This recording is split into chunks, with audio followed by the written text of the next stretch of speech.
Bienvenue sur Africa 24 dans cette nouvelle édition du QG Weekend. Au sommaire de l'actualité, le régiment de la sécurité présidentielle, le RSP, a été dissous ce 25 septembre au Burkina Faso. La justice a annoncé ce samedi le gel des avoirs des auteurs présumés du putsch avorté. Et le gouvernement a aussi créé une commission d'enquête sur les récents événements. Nous ferons le point sur l'ensemble des décisions du pouvoir exécutif burkinabé. Flambée de violence en République centrafricaine. Samedi, 21 personnes ont été tuées et une centaine d'autres blessées lors de violences interreligieuses à Bangui, la capitale. À l'origine, un corps d'un musulman qui a été retrouvé dans le 5e arrondissement. Le sommet des Nations Unies sur le développement durable qui s'est ouvert ce vendredi à 25 septembre aux États-Unis a permis l'élaboration de plusieurs objectifs de développement durable. Il remplace les 8 OMD qui avaient été fixés pour la période 2015. Les précisions à suivre dans ce journal. Le mot d'ordre aura duré 10 jours au Burkina Faso. L'unité d'action syndicale qui avait lancé une grève générale pour protester contre le putsch des hommes du général Diendéré le 17 septembre a suspendu ce mot d'ordre ce samedi. Le mouvement avait paralysé l'économie du pays avec notamment la fermeture des banques, des stations essence ou encore des magasins. Et parallèlement, toujours au Burkina Faso, l'exécutif tente de faire le point sur les récents événements. Le désarmement du régiment de sécurité présidentielle, l'unité d'élite auteur du coup d'État du 16 septembre a débuté. Les précisions d'Arwa Barkala. La transition peut enfin suivre son cours au Burkina Faso. Le premier conseil des ministres depuis la tentative de coup d'État s'est tenu ce vendredi 25 septembre et une décision forte a été prise, la dissolution du régiment de sécurité présidentielle à l'origine du putsch du 16 septembre. Pour l'UNIPS et pour moi-même, c'est le couronnement d'une longue lutte parce que l'exigence de dissolution de ce régiment remonte déjà à 1998 et précisément depuis 1999, quand le collège de sages avait recommandé la dissolution de ce régiment. Par ailleurs, le Conseil des ministres, présidé par le Premier ministre de la Transition, Isaac Zida, a révoqué le ministre délégué de la Sécurité, Sidi Paré, ainsi que son chef d'état-major particulier, tous deux ayant manifesté leur soutien au camp putschiste. Que tant que ce régiment n'aura pas été démantelé, on ne peut pas parler de démocratie dans notre pays. Aujourd'hui, c'est chose faite. La perspective, c'est que la classe politique au Burkina doit retrouver la plénitude de ses prérogatives, provoquer un dialogue véritablement politique. Il faut que les acteurs se parlent et que ensemble nous puissions mettre au devant les valeurs que nous avons codifiées dans la charte de la transition. Autre décision prise lors du Conseil des ministres, la création d'une commission d'enquête sur les événements qui ont suivi le coup d'État avorté. Cette commission dispose d'un délai de 30 jours maximum pour déposer son rapport. Meeting avorté de la CNC à Youpongo en Côte d'Ivoire. La coalition nationale pour le changement, l'alliance de l'opposition au président ivoirien Alassane Ouattara, avait appelé à un meeting à Abidjan ce samedi. Le rassemblement a été empêché par la police. Les responsables de la coalition incitent le pouvoir à ouvrir le débat. De son côté, le ministère de l'Intérieur précise que ce meeting n'avait pas été autorisé. Violents affrontements en Centrafrique ce samedi. Actuellement, la situation reste confuse. Plusieurs cas de pillage ont été observés, mais les forces de l'ordre de l'ONU essaient de maîtriser la situation, mais aussi de rétablir la sécurité. On fait le point tout de suite avec Lise Elsi à Kiziman.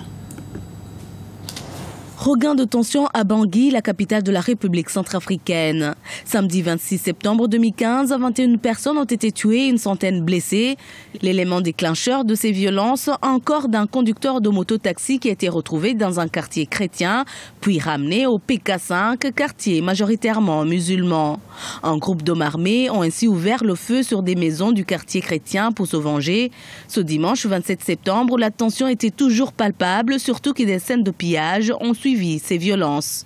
Actuellement, la situation est totalement confuse. Il n'y a aucune circulation dans la ville. Les Centrafricains sont restés campés chez eux.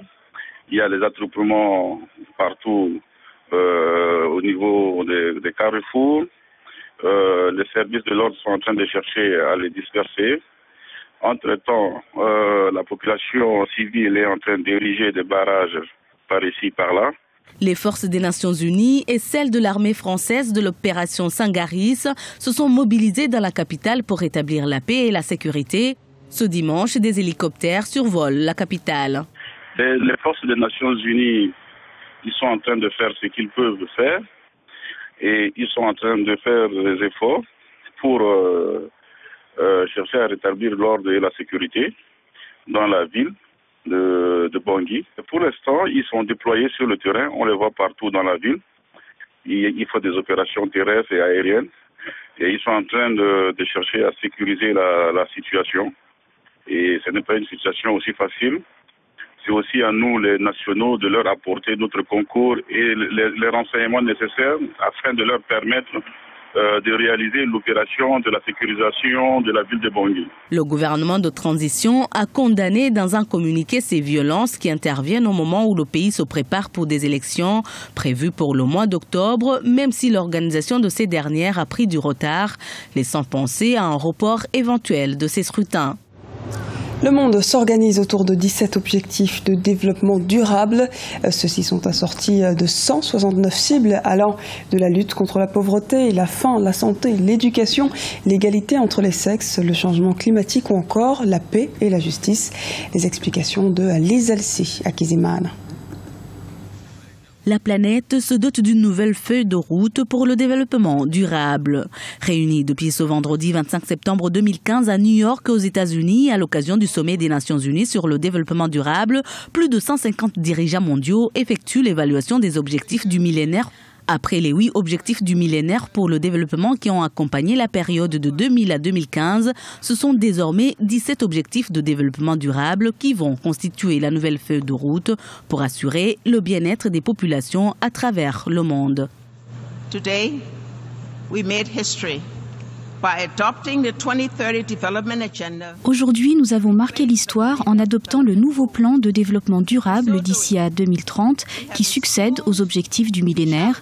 Nous nous sommes ainsi fixé le défi d'éradiquer sur les 15 prochaines années la pauvreté et la faim dans le monde et de garantir la sécurité à tous les habitants de la planète. Voilà ce que nous devons léguer aux générations futures.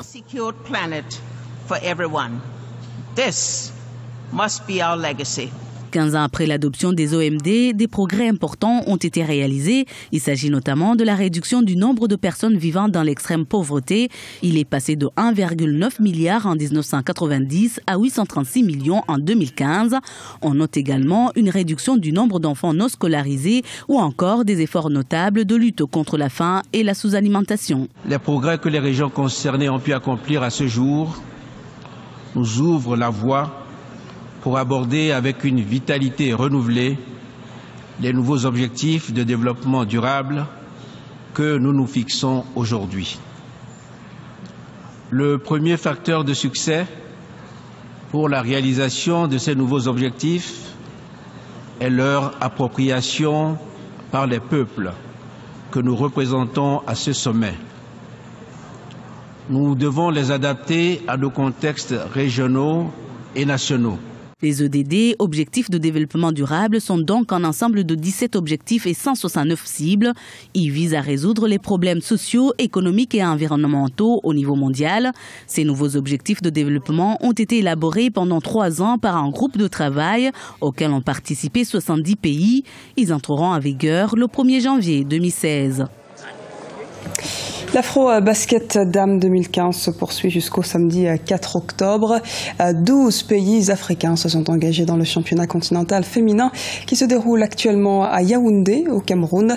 Et ce samedi s'est tenue la 3e journée où le Sénégal s'est imposé face à la Guinée 102 à 44. En revanche, l'Algérie s'est inclinée face à l'Angola 53 à 71. Parmi les autres résultats de la journée, le Mozambique face à l'Afrique du Sud, 86 à 43 points. L'Ouganda face au Cameroun, 34 à 86 points. Mali, Gabon, 71 à 63 points. Et le Nigeria face à l'Égypte, 97 à 68 points. Et ce dimanche, cet après-midi, dans le groupe B, la Guinée affrontera le Nigeria. C'était le journal de la rédaction. Merci de nous avoir suivis. Retrouvez dans un instant une nouvelle édition de l'actualité sur Africa 24.